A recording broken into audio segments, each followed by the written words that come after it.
રિલેશનશિપમાં ઘણીવાર ઘણા લોકો એક્ઝોસ્ટ થઈને એમ કહેતા હોય છે કે એમને પર્સનલ સ્પેસ જોઈએ છે.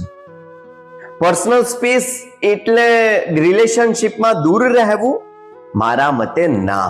મારા મતે પર્સનલ સ્પેસ એટલે એકબીજાને વધુ સારી રીતે ઓળખવા માટે એકબીજાની પાસે જ બેસીને મૌન થઈને શાંતિથી નિરાતે બેસવું, જેથી કરીને એકબીજાને વધુ સારી રીતે સરસથી સમજી શકાય. રિલેશનશિપમાં એકબીજા સાથે હોય એ તો સનાતન સત્ય છે, એ વાત સાચી.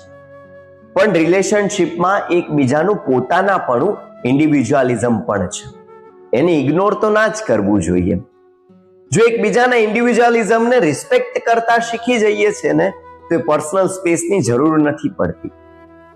એકબીજાની આંખોમાં આંખ નાખીને એકબીજાના સપનાઓને સાકાર થતા ઉજવતા જોઈએ, એનું નામ છે રિલેશનશિપની ઉજવણી.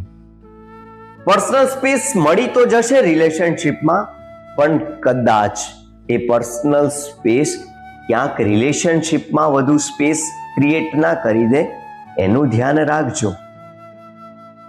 અને એટલે જ એકબીજાના ઇન્ડિવિજ્યુઅલિઝમને સમજતા એકબીજાને ઉજવતા એકબીજાના સપનાઓને સાકાર કરતા ઉજવીએ ને રિલેશનશિપને, તો પર્સનલ સ્પેસની જરૂર નહીં, રિલેશનશિપની વધારે જરૂર પડે છે.